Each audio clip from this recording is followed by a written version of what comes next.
Hey, everybody. Welcome back to The Collective. We have another fantastic show for you planned out today. Very excited. We got Satch rejoining us on a last minute. Thanks for joining us, coming in at the last minute, saving the streak so far. So I really do appreciate it. Now, while I am excited, y'all should be too. Like the show, subscribe to the channel, hit the notification bell, do all that good stuff so you get your emails whenever we go live, which is, of course, every day. Now, today we're going to be jumping into self-discovery, which I've been looking forward to talking to for a little while. But before we do that, Satch, give us a quick 10, 15 seconds. Hitter, who you are, where you come from, all that good stuff. Go Yeah, for I'm it. such 18 years in law enforcement, ultra endurance athlete, and fundraiser. Bam. Nice and quick. I like the brevity. Okay. So we are going to be getting into, like I said, self discovery. And I have a bit of a blurb here, and then I'm going to get your guys' thoughts on it. So it says self discovery helps you realize your true potential. It helps you identify your strengths, your weaknesses, and when you do this, you become aware of what you should work on improving and what you should leave alone. You also learn about your personality traits. For example, you may find that you're a people person, while another person is better at working behind the scenes. This information allows you to focus on areas where you excel, avoid those where you struggle, and if you're not sure which area you excel in, try asking yourself these questions. What am I good at? What do I enjoy? When you ask yourself these types of questions, you start thinking about what you love and what you're passionate about. And once you figure out what you're good at, you can use that knowledge to help you achieve success. And it's a very broad definition of self discovery, but what are your guys' first thoughts? Satch, what are you thinking? I think it's a good explanation. One thing that popped into mind right away was like it was the definition was saying you got to ask yourself questions, ask yourself this, ask yourself that. That's cool, but I think actions also are necessary to be able to figure out what kind of person you are. So you can ask the question, but I think then do something to figure out if it's actually an answer to that question or not. Absolutely. Shaun, what are your first thoughts on this? Well, it isn't coincidence. It isn't total coincidence. The post that I just put up on my Instagram feed about 5 minutes before we went into this live chat. You guys might not have seen the post that I put up because it was just before we went live. And it's a photo of me standing in Sugamo Juku, and it's an area in Japan on the Nakasendo Trail. And I was out walking around the small village by myself. Doreen, my wife, was off doing something else. And I just went for a little saunter so that I could kind of dial into the moment. I like to dial into the moment by myself most of the time.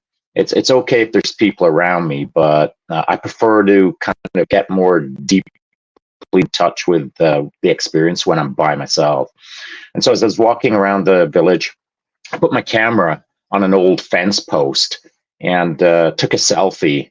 And the image turned out quite nice. It's kind of got half of my body in the camera, the other half is out. And I didn't intend to create a power pose, but as I'm standing there, I've got quite a wide stance and I'm facing the camera, not aggressively, but like holding my space. And it turned out nice. The backdrop is beautiful. It represents many things depending on how deep a person wants to consider that photo. And so that photo's kind of been in the back of my mind now for the last couple of days. And it's not that I can't get it out of my mind. It's just that I wanted to kind of chew on it a little bit. So I was working on it this morning. How am I going to explain what this photo means to me? And I don't even know what it means to me as I'm looking at it. So I spent about half an hour kind of contemplating on it rather than reading a book. And I put the photo up in my Instagram stories and then into my feed. And I said, how fast does your brain work? How strong is your body? And how expansive is your mind?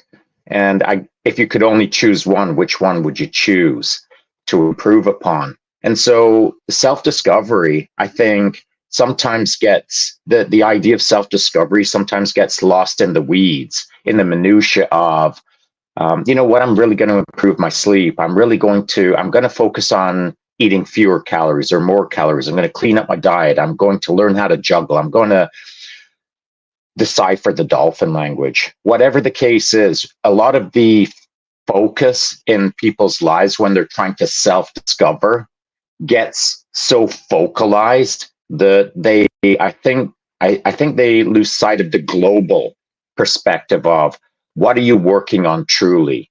Are you trying to think faster? Are you trying to get stronger or more capable? Or are you trying to think wider? So brain, body, and mind. And so you just dropped this topic in self-discovery literally just a couple of minutes before I was about to hit send on this story and on this post. And so, I think maybe we could talk about all of the ways to improve sleep and all the ways to improve bicep curls and all the ways to improve which books to read and how to think deeper and all of that good stuff. But at the end of the day, I think a top-down approach of a more global perspective of what am I improving? Am I improving my brain and how fast it fires? Am I improving my body and how well it works? Or am I improving my mind on how wide I think? That's my first thoughts. Those are interesting. I got the post here. You want me to post it up? Yeah, sure. Yeah, why not? Actually take a look at it here. So, yeah, how fast is your brain? How strong is your body? How expansive is your mind? Which one are you trying to improve? I really enjoyed the verbiage you put in afterwards, where it said, "Not many people consider the question, even fewer contextualize it against then versus now." And I think that's such a great, it's such a great line. In that, when you're 20, your view of yourself is going to be very different, and how you would go about trying to self-discover would be very different than if you were 60 or 40 or 30 or whatever. The lived experience changes how you view your own self-discovery, at least in my mind, I think. Satch, you got any thoughts on this one? Yeah, got a bunch of thoughts going through my head. I just don't know how to process them and articulate them correctly. I think for me that resonates quite a bit, and I think I have a different understanding now to what you posted than I would have had, let's say, a few years ago or when I was a kid. I think for me, I'm striving towards trying to use my brain better. And then, so if I'm trying to use my brain better, I'm just trying to find ways to do that. And I think, the strong or how strong you want to be or whatever, they're all like byproducts of that ultimate goal of me trying to achieve a stronger mind. So I have to go through the other aspects in order to achieve my stronger mind. So going for a run or going for a lift or reading a book or whatever the thing is. That's what I'm thinking. The concept Chance, of self-discovery. Yep. What do you got? Chance, if you wouldn't mind, because Satch kind of hit on it, and maybe he hit on it authentically. But I can you please read the entire verbiage so there's full context as to fill in the blanks, as it were. Absolutely. So the full context is, or the full verbiage, it says improve one. Correction. It says all three interconnected. Improve one, the other two benefit. Not many people consider the question, even fewer contextualize it against then versus now. The answer when I was younger would be different now that I'm 60. There is no right or wrong answer. The only failure is if you don't ask yourself the question, which is fantastic. Any other thoughts on that, Satch, now that you've heard the whole thing? Well, I mean, that's kind of what I was thinking, and I didn't read the post. I just saw the questions, and logically, to me, that it makes a ton of sense. They're interconnected, so I guess fundamentally, for me, and again, I can only speak for myself. For me, I want to have a stronger brain. So how do I do that? I have to do all the other things in order to be able to achieve a stronger mindset, achieve a stronger, more resilience, more mental capacity, all of the things. And yeah, that's my 2 cents off of Shaun's cool post. Absolutely. Shaun, you got any additional points on this? Well, I'm glad that Satch has not made the logical connection. He already understood it before we started talking about it. But, I think it's not that common out there nowadays that people are authentically at a place where they already understand the question and the answer for themselves and can quickly say what Satch said. But I do believe that if Satch sits down for an hour and thinks about how one is interconnected to the other two, and how if you cherry pick one of the three, then the one that you choose starts improving the other two in unique ways. And so let me build off that just for a bit. That I feel that you don't have to just choose one for the decade called from your 40s to your 50s. And that's all you focus on is just the one. I think what you've got to be aware of is all three, and how if you choose one, it's interconnected to the other two and starts raising up those two other boats, as it were. And then at some point, you need to recalibrate as to what am I striving for? What is the outcome I'm seeking? What is important to me? What am I all about? Where do I want to go? Who do I want to be? How can I be more, as it were? And so I think that if you understand the three global aspects that I suggested, which is brain, a physical organ, body, which in a sense is a physical organ, and then the mind, which is our state of understanding the external world around us, this reality that we all exist in, the the bandwidth that's out there that our brain interprets as an internal reality and turns it into the story of our life in the now. How the mind works and how it can either philosophically or academically or through a storytelling basis within our brain, build out this picture of the now reality. These three things are so interconnected, and by adjusting the slider level on one, you adjust the slider level on the other two. Now, I suppose, and this might be a little premature because there's a lot to chew on there. The other aspect to it is that this isn't just a simple slider game where the slider only goes up. I mean, if you just cherry pick, as an example, the body and how to get stronger, we'll call it, there can be a downside to that where if someone is too hyper focused on building out a massive frame where they look like Thor from Marvel Comics, there's a downstream side. There's a downside to that that can have negative implications to the brain and to the mind. And so I don't want anyone to misconstrue what I'm saying, that this is a really simple game where you just push a slider and the other two sliders kind of drag along just behind it, but in parallel to some degree. It is not that.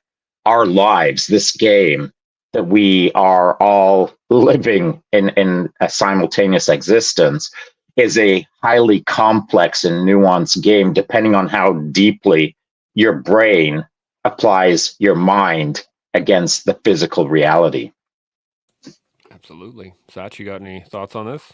Yeah, I mean, I think it's ever changing all the time based on how you want to function and move through life, right? So those things are always changing.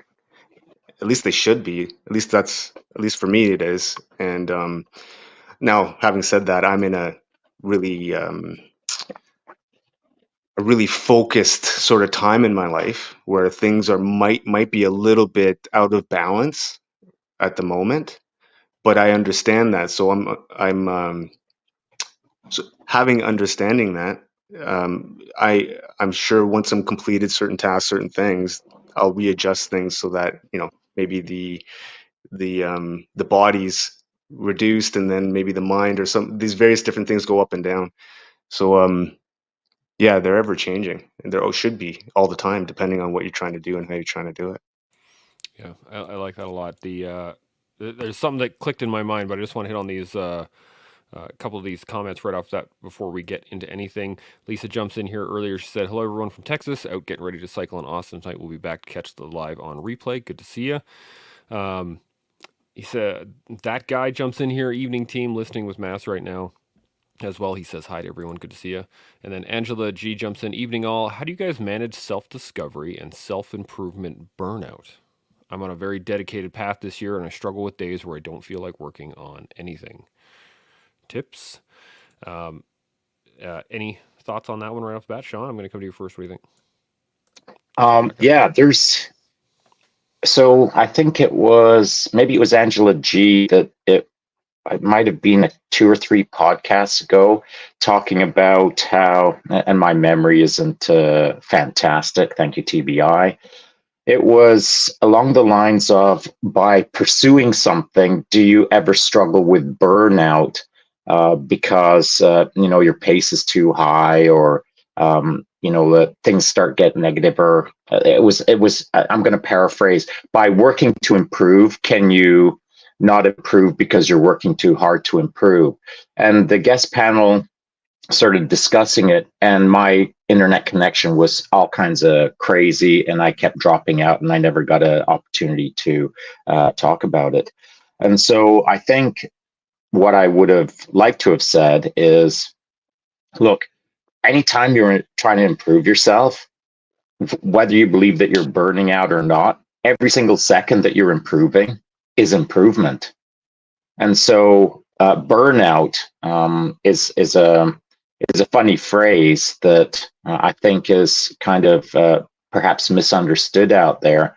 I think there's moments where it gets difficult, and burnout, and I see that it's in quotation marks, doesn't necessarily mean that to burn out, you implode into a fiery being.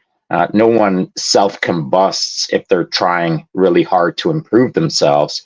And so I think burnout is a word that is perhaps, and I'm not suggesting Angela G is thinking of it this way, but generally speaking, society as a whole has become more and more easily latching onto the idea that, yeah, I'm just burning out, man.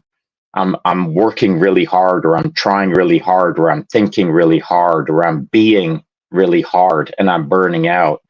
I think that burnout is a term that's thrown around too casually.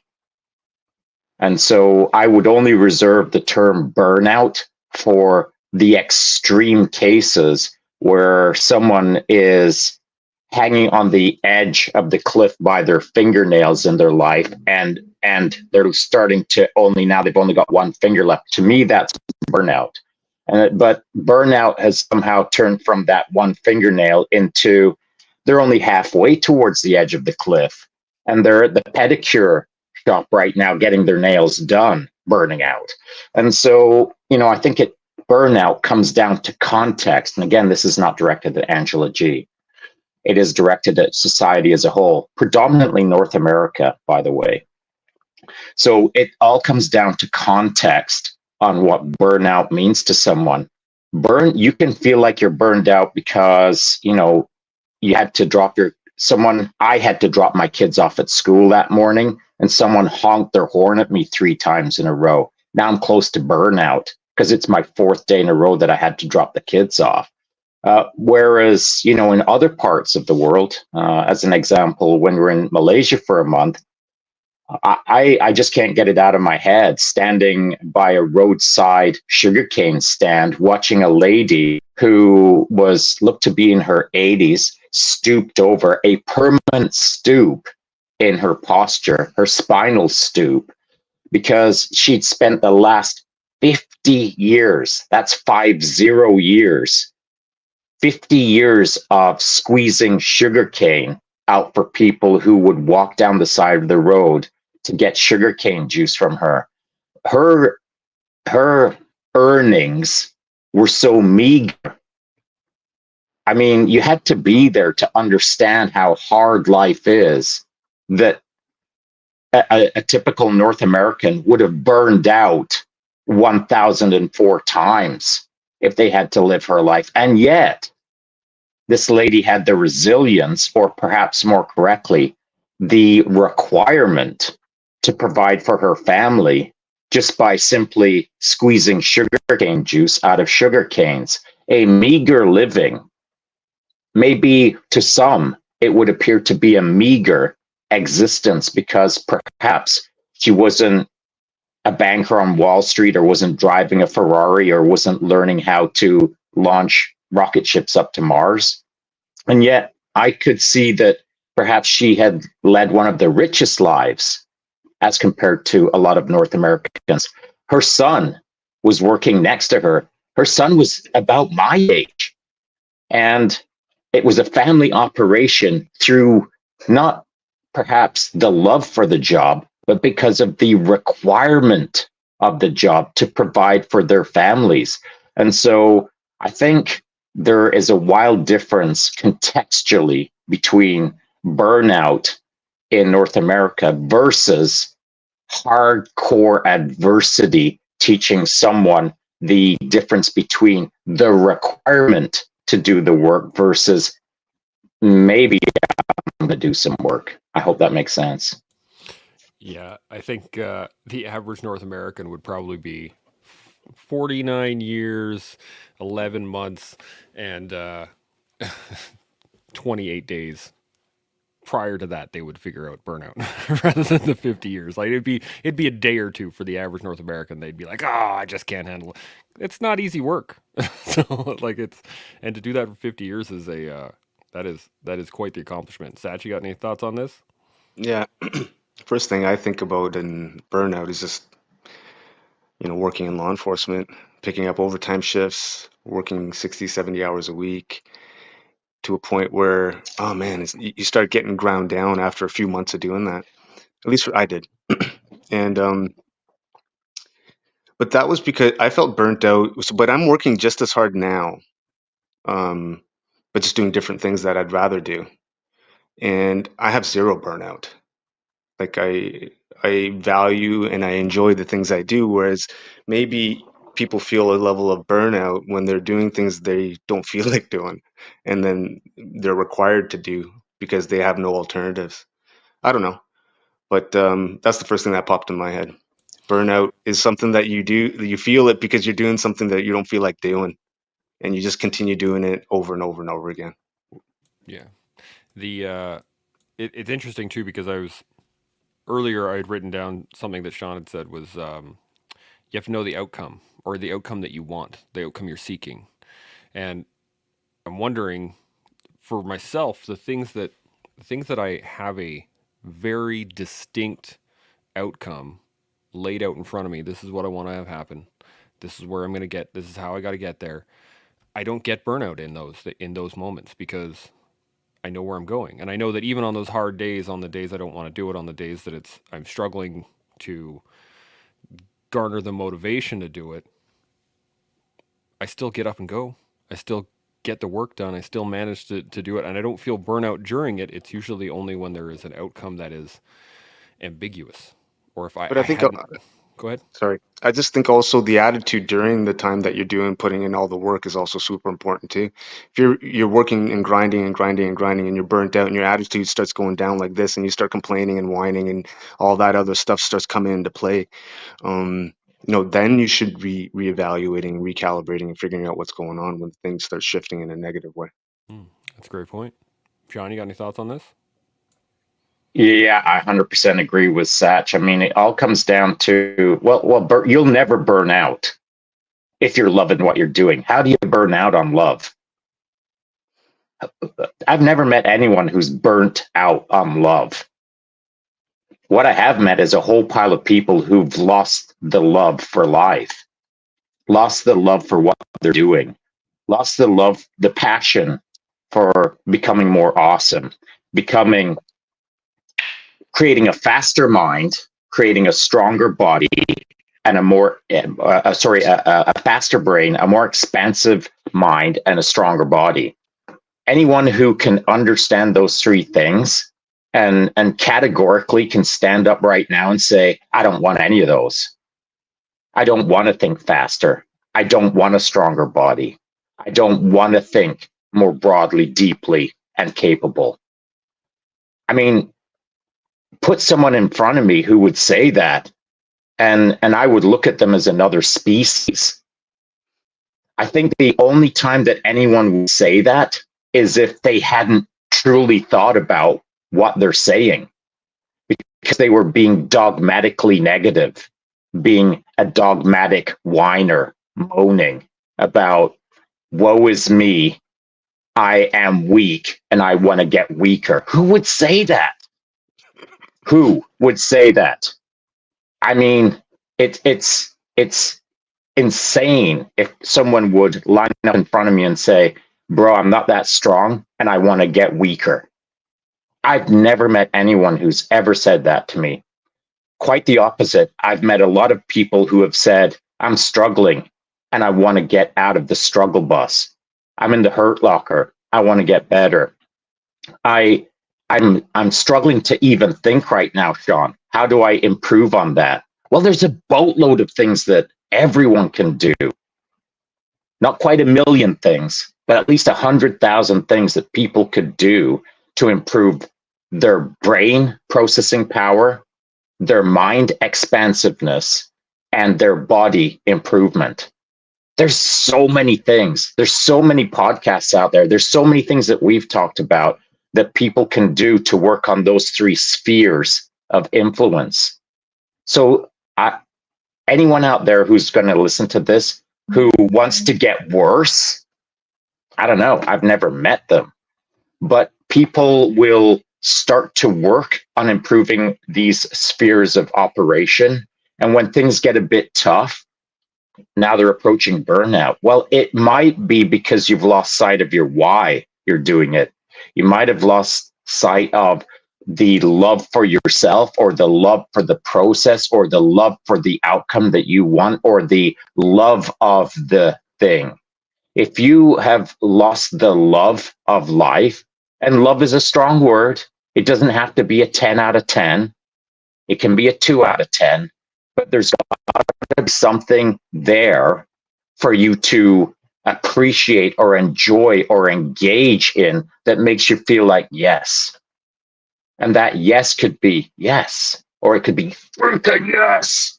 It doesn't matter what it is. It is up to you to categorize on those brain, mind, body spheres where you are in the game. In the game, even just a little bit. And if you're not in the game a little bit, it probably means that you have lost sight of your why. And as soon as you lose sight of your why, I see people start to backslide. And as soon as they start backsliding, then it turns into a whine fest. Now it's moaning.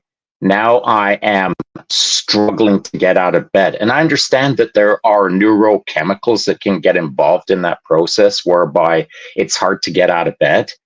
But it's easier to get out of bed in that moment when you have something to be passionate about to get you out of bed. Yeah, 100%. The the funny thing is I've met people and I've talked to people where I've asked them like, do you not want to get stronger? And they'd be like, nope. It blew my mind because I would think that everybody once you experience it, then you kind of want more of it. But then I realized that there are a lot of people that have never experienced it. They've never experienced the concept of discovery or growth or strength. Or when we first started this, I can't remember where it was, but at some point somebody was like, "Man, you guys articulate everything so well. I really wish I could speak like that." And I was like, "Well, yeah, that makes sense. Start speaking, right? Because that's how you get to a point where you can articulate and you can generate your thoughts and bring them out to the world. You have to actually speak on a regular basis and push your boundaries in that realm. Do you think that more am I on base in that I think the average person just has never experienced that growth or experienced that development, or maybe they didn't realize they haven't experienced that development? Satch, what do you think? I think it's the second one. I think people think they're strong, and I think people are, they think that they are the bee's knees or whatever it is, right? Because they don't know what they don't know. And I was one of them. I didn't know what I didn't know until I engaged in the process, until I started actually trying to become stronger mentally in various other ways. And I think it's hard to really articulate to people. It's hard and it's challenging to really explain to people how much effort is required to get to another level. And maybe if they were to, maybe if they were to understand it, maybe they wouldn't want to engage. I don't know. But there's a lot of work that's required to get to a certain level. And all of us have done that or are trying to do that on a regular basis. And I think maybe some people who haven't engaged in or haven't met people that are engaged in a certain type of process, they think they've achieved the thing, or they've, they're strong in whatever fields or areas they are because they got their degree and they got their job and they got their pension. But I think more of this is required for people to see what they actually don't know. Absolutely. Shaun, thoughts on this? Yeah, two things. I am in line with Satch. You just don't know what you don't know, and I've said it many a time. There's levels to the game, and if you think that you're at the top of the game, you ain't. And if you think that someone is below you and above you, they are. And so, where do you stack up in the game? Well, that's for you to decide based on how hard you want to get to work. And if you're comfortable with who you are right now, cool, enjoy. I'm not saying that you suck just because you're not trying to improve yourself. If you're happy in your existence, that's not a bad thing. In fact, it's better than a lot of people have got going for them right now. If you're happy, kind of just dogging it, just kind of kicking it back and relaxing. If you're happy, cool, man, enjoy happy. However, the other side to that is you're probably happy because you're unaware of what you're capable of. And if you truly knew what you were capable of, if you aligned yourself with people who are amazing humans, and by amazing, I mean like are doing things that almost seem superhuman. I mean, everyone loves on the Marvel movies. Everyone loves on Thor. Everyone loves on all the superheroes. Everyone romanticizes and fictionalizes themselves in their head of flying through the air like Superman, or saving the damsel in distress, or catching a speeding bullet, or maybe ducking bullets like you're Neo in the Matrix. Everyone kind of romanticizes that kind of, wouldn't it be cool if I could do that? But there's things like that everyone can do if you start moving towards the do part. And, can you duck bullets? Well, I don't know. Who knows? Only you'll know if you start moving towards that state of existence. And whether you ever achieve the ability to duck bullets, that maybe is the unimportant part. What is the important part is that every day that you move towards that direction is a day that you're better than the day before. And by improving bit by bit towards that Neo-like existence, well, if you're twice as good next year as you are now, isn't that in a way a form of improvement within the matrix? Isn't that a different existence if you're twice the person that you are today a year from now? In my world, it is. If you can double your abilities over the year, over the next 12 months, and become a different human being, a new you, a you that is inside of you right now, but the only thing that's stopping you from seeing that a year from now is because you don't believe it.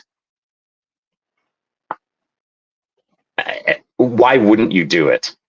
Just a little bit of work is all it takes to become superhuman 12 months from now in context of who you are right now.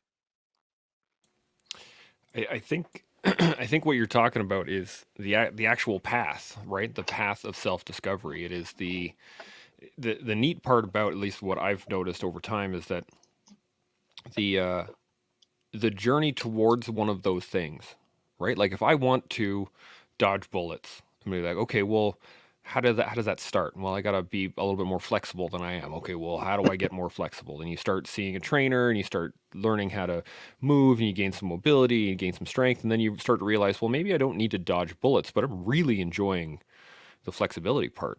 Maybe I should see, like, I'm watching those gymnasts over there. That looks pretty cool. And I think that's the path. It starts with I want to do whatever. I want to be a space shuttle door gunner, right? I want to be something awesome. And then the path starts.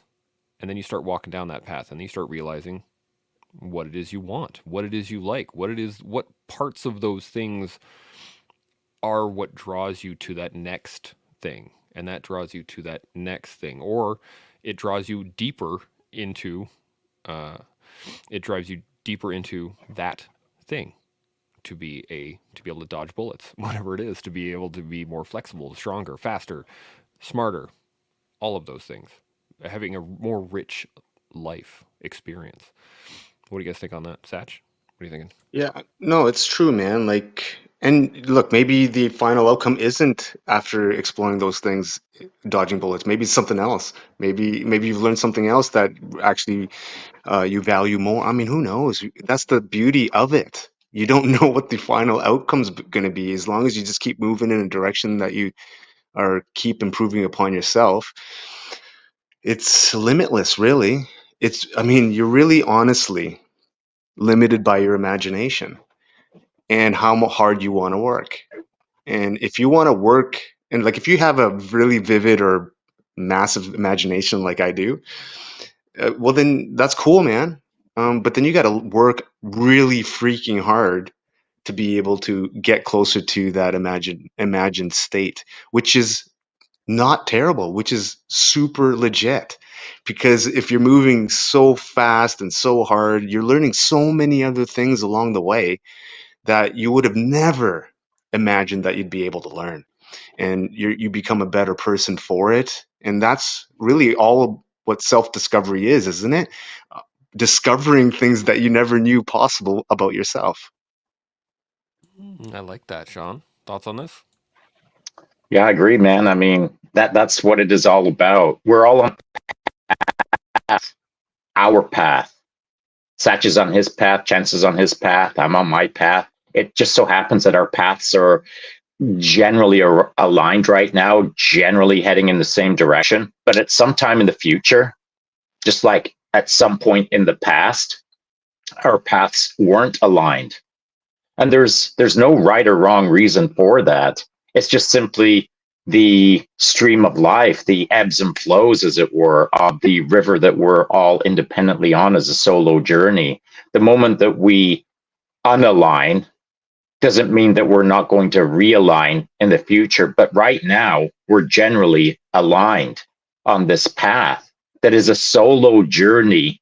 And depending on how you run your solo journey is going to drive out who you align with and how many you align with. So if you're a very small thinker and you have zero interest in accomplishing anything, and your brain is so fogged out and running so non-optimally, it's fragmented so much, either due to sleep or quality of food or whatever, a whole pile of things. If your brain is running at 10%, well, chances are that we're not going to be aligned, because I think fast, I move fast, I think wide, I do things at maybe a higher level than a person who's fogged out and won't get off the couch.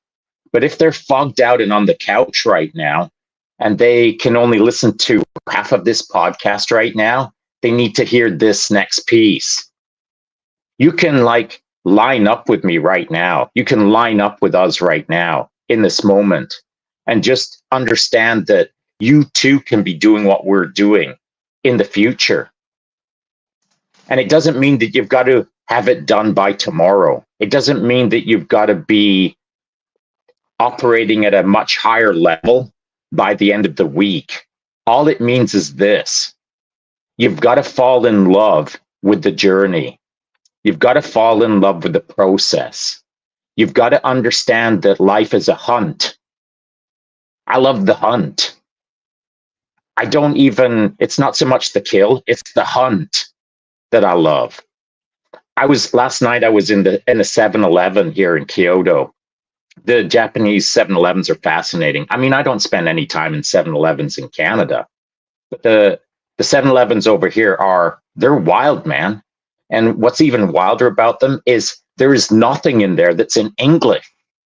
And so it was nearly 45 minutes. It was over half an hour with my phone using Google Translate and the camera feature on it. You can point your camera at a product, and the camera, the supercomputer in my hand, will translate Japanese written into English written.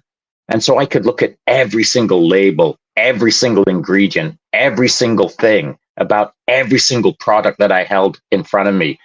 And at some point in the 7-Eleven, I was picking up things that I had no interest in buying. But I have a very curious mind, and I love the hunt. I love the process of the world in front of my nose. And so I was studying or analyzing or critically determining what was in my hand to see if it had interest for me or not. Curious and interested are two different things. So nearly 45 minutes in a 7-Eleven, and I walked out with next to nothing, because when I walked in there, I had no intention of buying a bunch of things. But I spent my time in there adventuring, curious, hunting. And so I didn't need to make all the kills and walk out with an armful of swag. I just love the process, man. And that's the key. You have to love the process. And it doesn't mean that you've got to love it 10 out of 10. If you're fogged out working at 10%, your brain is all fragmented and you're not really thinking fast, you're not moving fast, you're not broadening your mind expansively, philosophically, deeply, introspectively. If you're operating at 10% on all those three things, okay, no big deal. It doesn't mean that you're locked into that position for the rest of your life. The only time you're locked into it is when you lose a growth mindset, when you shrug your shoulders and think, hunting doesn't interest me. I'm not a curious person. I kind of like who I am right now. No one should ever fall in love with who they are right now. What you need to do is fall in love with the idea that you can be more right now. And through a process, you can become it. So you've got to find the passion to become more than what you are right now, to see your potential that's inside of you right now. That's my thoughts. Yeah, this is a challenge, I think, for a lot of people, in that there's a concentration on the stuff, as you just said. I think the average tourist would walk into a Japanese 7-Eleven and just be like, "Ooh, I'm gonna get that. Oh, this is cool. And then they might start playing with their phone. They might start utilizing that supercomputer that they have in their pocket. But they would use it in a way to garner more stuff, rather than utilizing it to explore the surroundings. Right? They would be like, "Oh, this is cool. This looks neat. Candy, sweet. I'll take that." And they'll pick up the next thing and do the exact same. And it would just be that constant take versus explore.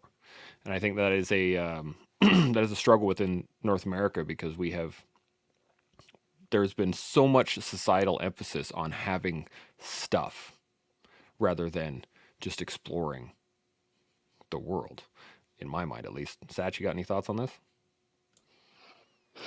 Yeah, I think being curious is super important. I mean, it's the beginning stages of any self-discovery. You have to be curious about learning something. And I guess it sounds like we're just willy-nilly trying to explore and we don't have a job to go to and life's still challenging. You got kids, you got this, that, and the other. Yeah, that's all great and dandy, and I understand that. But I think there's value in trying to understand fully who you are as a person so that you can actually get value out of life and enjoy it more. So for example, like I was saying, I'm working 70, 80 hours a week right now in what I want to do, and I'm making a fraction of the money I was making before, but I'm happier and I enjoy the process and I'm having fun through the process and I'm learning a ton through the process. And yeah, is it challenging? For sure. It's hard, but it's hard even going to work and doing a job that you're not really happy about, and you're just going through the motions because it's easier and it's comfortable. But I think well, I know there's a ton of value and self-exploration to truly find out what you need, what you want to do, and then continue moving on that path. Because we got what, 83 years on this planet, if we're lucky. Grind it out for a bit to see what you really want to do, and then live that life that you want to live. Yeah, I like that a lot. The other side of this too is that, 83 years. What if you're 82 and you want to, all of a sudden you're like, oh, I've just discovered myself, and now I don't have enough time. There's none. No, get after it. Like, I know there are guys training at my jiu-jitsu gym that started in their 60s. I mean, Shaun, you started in your 50s, right?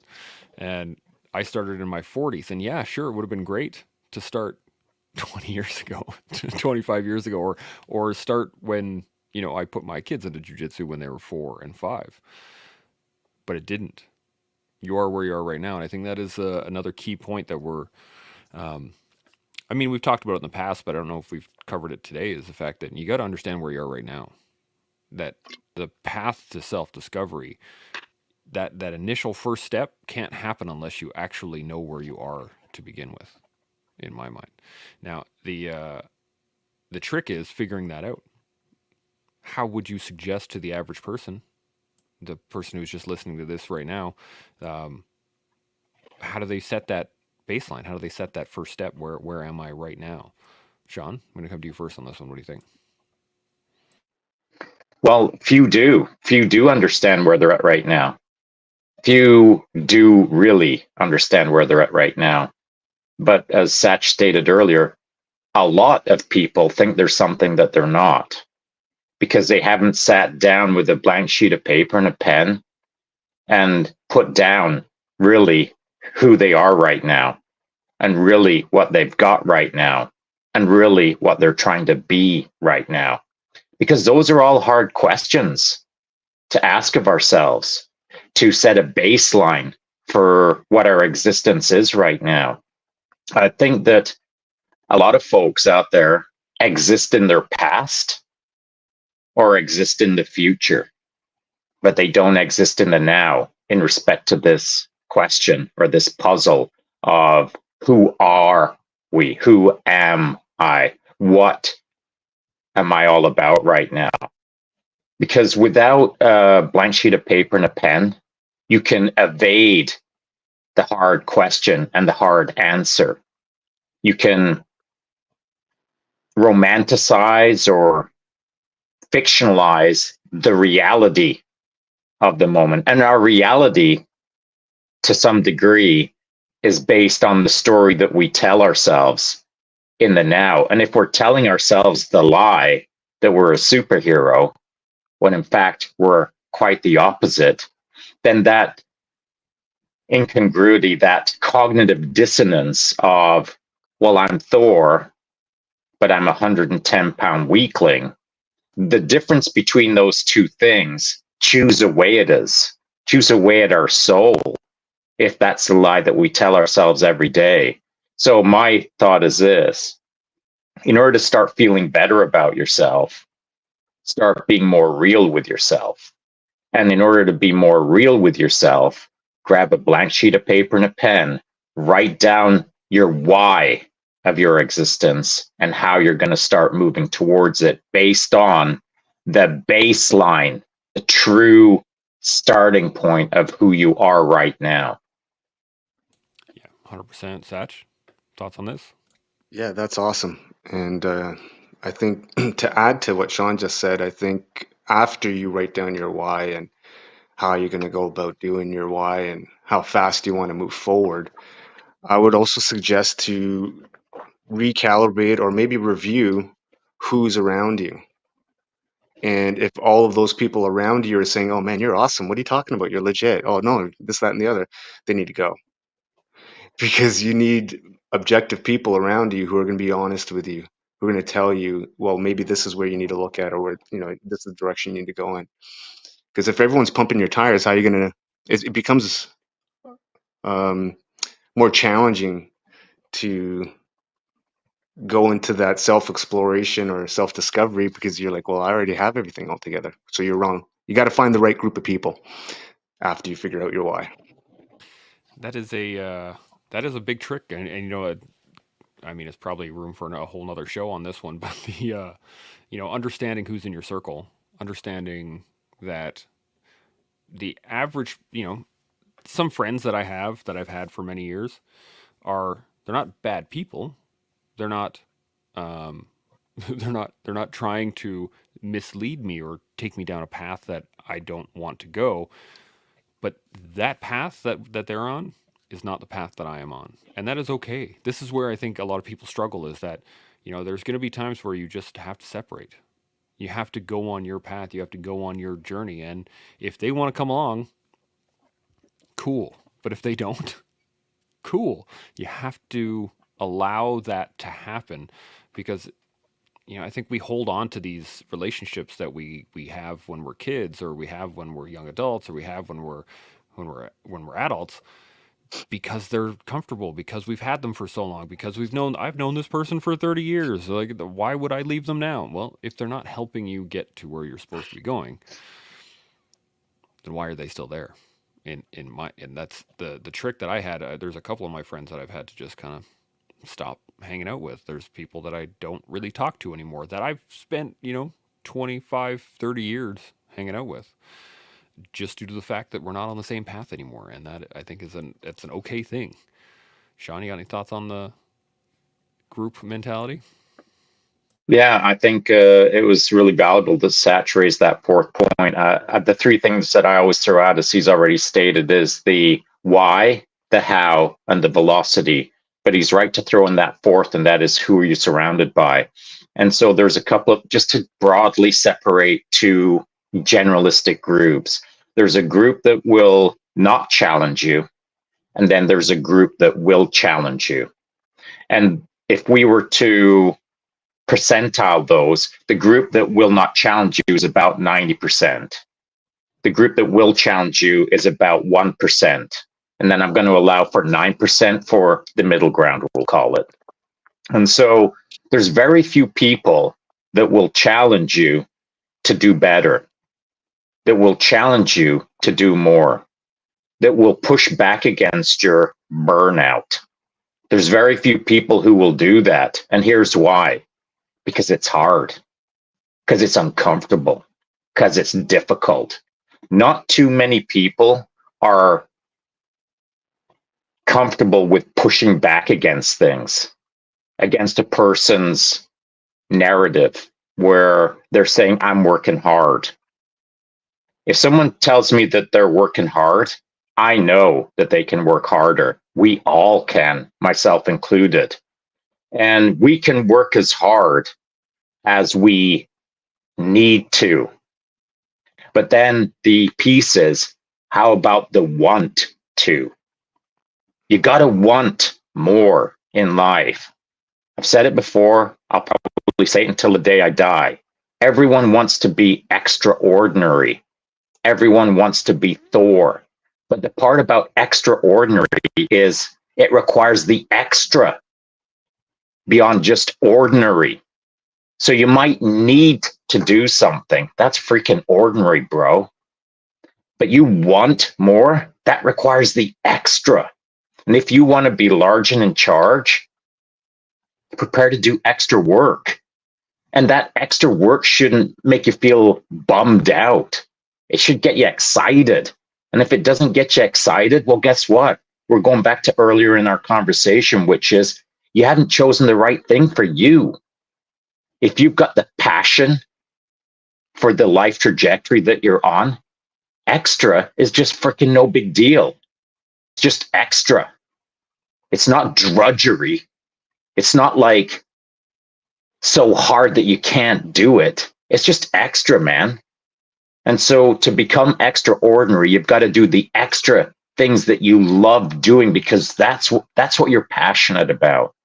And so people around you that won't like hold you accountable to your passion play in life, well, find new people. And it doesn't mean that you've got to wipe out your entire circle of friends. Because look, again, maybe 99 people will say, freaking awesome, you know, take a moment. You're doing well. But there has to be one person who's going to look at you and say what? Did you just say to me that you want to be an amazing human being in the passion path that you're on right now, but things are getting a little awkward? Big deal. Push harder, bro, because that's where you belong. That's what you are going to be if you just push a little extra. And by the way, if you need some help, let me know how I can help. So it requires the extra in the passion path to become extraordinary. And it does require people around you who will hold you accountable, and not just accountable with a pat on the back, but with an occasional punch in the shoulder. Yeah, I remember a little while ago we got a comment on one of the clips that I put out that was like, if everybody was extraordinary, then everybody would be normal. And I started giggling about it because I was like, to a point, yes, if everybody all of a sudden raised their game to the next level, cool, that would be the new normal. But that's where that next extraordinary comes in, right? That next, okay, well, we've reached this level.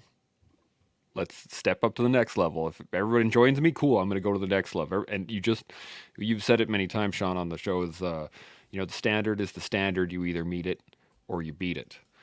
And I love the fact that it's got a bit of a double entendre there, right? The fact that you either meet it or you beat it, or you meet it and you beat it, right? And I love the fact that's in there, and it is it's a continual striving. It's not just like, I want to be a better podcaster. Well, okay, cool. I got a new camera, new mic, new lighting. Cool, I'm a better podcaster. No, that is a daily, consistent. I'm not even going to say grind, but it's a passion. I like communicating. I enjoy facilitating information. So every day that I get to work on this, I get to get better. I get to see it, and I get to feel it, and I get to enjoy it as the process goes through. Now, there's not every day that I get on here and I'm like, oh yeah, this is the day. Awesome. There are going to be hard days. I'm sick right now. I got lots of stuff going on in my life, but I'm still here, and I'm still, like you said, if I got 10% bandwidth, I'm going to use that 10% bandwidth, and I'm going to use what I have to get better. That way tomorrow I can use maybe 20% bandwidth or 15 or whatever I got, but I'm going to use it. Well, whatever you've got right now, whatever percentage it is, no matter what's going on with your nasal cavity or in your life, wouldn't you agree that right now you're enjoying what you're doing in this now? 100%. Where's the harm in that? All that matters. That is exactly it. Now, and I just want to jump in real quick on that extraordinary. You mentioned someone had made a comment about, if everyone's extraordinary, then that's just ordinary. I mean, that's a cop out, man. Like, you're just quitting before you even get to start. Like, I mean, just first try and let's see what happens. Don't be just copping out right off the bat with a question. Get out of here with that. Yeah, it was a bit of a giggle moment for both myself and Shaun, where we talked about it afterwards too, and we were like, "What?" But you're absolutely right. So Tanya jumps in here with a question. So we'll do this as kind of a last thing, and then we'll get some final thoughts. She says, "Is your approach to prevent burnout in normal people similar to your method for mitigating athlete burnout?" That is a great question. So we're talking the difference between the average person burning out versus a high-performance athlete pushing to their limit. Shaun, what do you think? Yeah, there's a lot of similarities between the two. I mean, to become a good athlete, you've got to start managing your sleep. And I'm just going to use sleep as the example. I'm not going to talk about all the number of things that an athlete has to do in order to become large and in charge. Just choose sleep. Within sleep, there's several silos within sleep. And a person can understand that simply by Googling sleep hygiene, where it will talk about temperature in a room, or it'll talk about when you're supposed to eat, what you're supposed to eat, how much hydration, a whole boatload of things that Google will teach you about sleep hygiene. I'm not referring to hygiene as in take a shower before you go to bed, though here in Japan, that is the standard. You take a shower before you go to bed. You take a shower in the morning, so 2 showers per day. not talking about cleaning yourself up. I'm talking about sleep hygiene on Google. The second thing is there's a boatload of resources out there. Dr. Andrew Huberman comes to mind immediately, along with a bunch of other characters that you can learn more about once you start having the curiosity to learn about how to improve your sleep by diving deeper down the rabbit hole. The more you go down, the more you understand how to mitigate burnout as either an athlete or a non-athlete or a regular person versus a high-performing person. The more you dive into the silo, the more it impacts the rest of the silos around it. So to take it back to what we were talking about at the start of the show, which is how fast do you want your brain to work? How strong do you want your body to be? How wide or expansive do you want your mind to consider this reality that we all exist in? You're in charge of all three of those things. And by having the curiosity to dive down the rabbit hole, expand your awareness on just the simple subject of sleep, it will ripple throughout all three spheres of influence that I just mentioned, and it will start changing your life. So to prevent burnout, as either an athlete or non-athlete, it is a simple process, but not an easy process. Absolutely. Satch, you got thoughts on this? Yep. When I see that, I see the same thing. I think normal people are athletes and athletes are normal people, one and the same. And there's no difference between them, I think. I mean, what's the difference? You just decide you want to be an athlete one day, but you can still do all the things that that athlete does to be able to perform better in your day-to-day life, i.e. sleep, eat, rest, recovery, all the things that are associated to it. So good question, Tanya, but for me, it's a bit difficult to answer because I think they're both the same thing. Absolutely. Now we are just running out of time here. Shane for the Cause put in a comment here real quick, and he donated $20 to the show. Thanks, Shane. Appreciate it. He says, What? Yeah.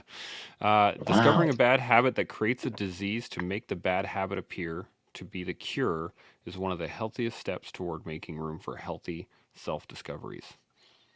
I'm going to read that again. Discovering a bad habit that creates a disease to make the bad habit appear to be the cure is one of the healthiest steps toward making room for healthy self-discoveries.